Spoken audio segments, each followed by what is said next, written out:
Doctor और तो अब दर्द भी घुटने टेकेगा। मिडिल ईस्ट में जारी युद्ध अब एक ऐसे मोड़ पर पहुंच चुका है जहां बारूद सिर्फ जमीन और आसमान में नहीं बल्कि समंदर की गहराइयों में भी तैर रहा है। इजराइल और ईरान के बीच चल रही इस भीषण जंग में अब एक नया मोर्चा खुल चुका है। पहली बार इजरायली नौसेना के खुले तौर पर ईरान के खिलाफ अपनी ताकत का प्रदर्शन किया है। भूमध्य सागर की लहरों से उठी मिसाइलों ने तेहरान एक दस्तक दे दी है। सवाल यह है कि क्या अब युद्ध का अगला अध्याय समंदर में लिखा जाएगा। नमस्कार, मैं Kirti Bhardwaj, channel for news India पर आप सभी का स्वागत है। रात का अंधेरा, भूमध्य सागर की शांत लहरें और समंदर की गहराइयों में छिपी ऐसी ताकत जिसका पता दुश्मन को तब चलता है जब उसके आसमान में विस्फोटों की आग दिखाई देती है। इजराइल ने ठीक यही किया। हजारों किलोमीटर दूर भूमध्य सागर में तैनात अपने युद्धपोतों और अत्याधुनिक पनडुब्बियों से इजराइल ने ईरान के अंदर गहरे तक मिसाइल हमले किए। तेहरान, इस्फहान और तबरीज जैसे रणनीतिक ठिकानों को निशाना बनाकर इजराइल ने साफ संदेश दिया कि अब जंग सिर्फ हवा में नहीं, समंदर से भी लड़ी जाएगी। दरअसल ईरान ने वर्षों से अपने पश्चिमी इलाकों में मजबूत एयर डिफेंस नेटवर्क खड़ा किया था। उसकी तैयारी इजरायली लड़ाकू विमानों और पारंपरिक मिसाइल हमलों को रोकने की थी।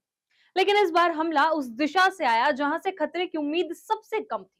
भूमध्य सागर से छोड़ी गई लंबी दूरी की मिसाइलों ने अलग रास्ता अपनाया और ईरानी रडार नेटवर्क को चकमा देते हुए अपने लक्ष्य तक पहुंच गई। यानी युद्ध के मैदान में इजराइल ने एक नया रास्ता खोल दिया है। इस ऑपरेशन का सबसे बड़ा हथियार बनी इजराइल की डॉल्फिन क्लास पनडुब्बी। ये ऐसी साइलेंट किलर मशीनें हैं जो हफ्तों तक समुद्र की गहराई में बिना सतह पर आए छिपी रह सकती हैं। इसके साथ ही सार 6 क्लास कार्वेट्स की तैनाती की गई है जो किसी तैरते हुए किले से कम नहीं। इन जहाजों पर सी डोम और बराक 8 जैसे आधुनिक रक्षा सिस्टम लगे हैं जो हवा में दुश्मन की मिसाइलों और ड्रोनों को खत्म करने की क्षमता रखते हैं।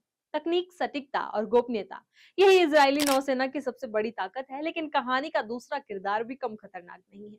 ईरान की नौसैनिक रणनीति पूरी अलग है। जहां इजराइल हाईटेक युद्ध पर भरोसा करता है, वहीं ईरान एसिमेट्रिक वॉरफेयर यानी असमान युद्ध की रणनीति अपनाता है। हजारों छोटी लेकिन बेहद तेज नावें, एंटीशिप मिसाइलें, सुसाइड ड्रोन और समुद्री बारूदी सुरंगें, इसे सैन्य विशेषज्ञ मच्छर सेना की रणनीति कहते हैं। ईरान जानता है कि वो पारंपरिक नौसैनिक लड़ाई में तकनीकी रूप से पीछे है, इसलिए वो दुश्मन को संख्या और अचानक हमलों से घेरने की तैयारी करता है। ईरान की सबसे बड़ी ताकत है स्ट्रेट ऑफ हॉर्मुज, दुनिया के तेल व्यापार की जीवन रेखा। वैश्विक तेल आपूर्ति का बड़ा हिस्सा इसी समुद्री रास्ते से गुजरता है। अगर तनाव और बढ़ता है और ईरान इस क्षेत्र में आक्रामक कदम उठाता है तो पूरी दुनिया की अर्थव्यवस्था पर इसका असर पड़ सकता है। तेल महंगा होगा, सप्लाई चेन प्रभावित होगी और वैश्विक बाजारों में अस्थिरता बढ़ सकती है। अब सबसे बड़ा सवाल यही है कि क्या ईरान सीधे समुद्र में जवाब देगा या फिर अपने प्रॉक्सी नेटवर्क के जरिए नई चुनौती खड़ी करेगा। लाल सागर में पहले से सक्रिय हूती लड़ाके इजराइल से जुड़े जहाजों को निशाना बना रहे हैं। ऐसे में आशंका है कि संघर्ष का दायरा और बढ़ सकता है। हालांकि भूमध्य सागर में इजराइल को भौगोलिक बढ़त हासिल है।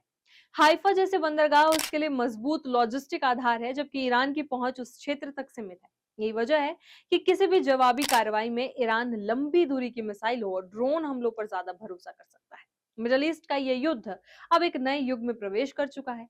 जमीन से शुरू हुई लड़ाई आसमान तक पहुंची है, आसमान से निकलकर अब समंदर की गहराइयों तक उतर चुकी है। इजराइल ने समुद्र में हमला कर अपनी रणनीतिक पहुंच का प्रदर्शन कर दिया है।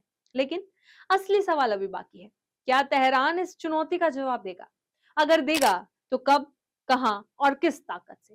क्योंकि अब सिर्फ मिडिल ईस्ट ही नहीं, पूरी दुनिया की नजरें समुद्र की उन लहरों पर टिकी है जहां अगली बड़ी टक्कर की आहट सुनाई दे रही है। इसी तरह खबरों के लिए बने रहें चैनल फॉर न्यूज इंडिया के साथ। डॉक्टर और तो अब दर्द भी घुटने टेकेगा।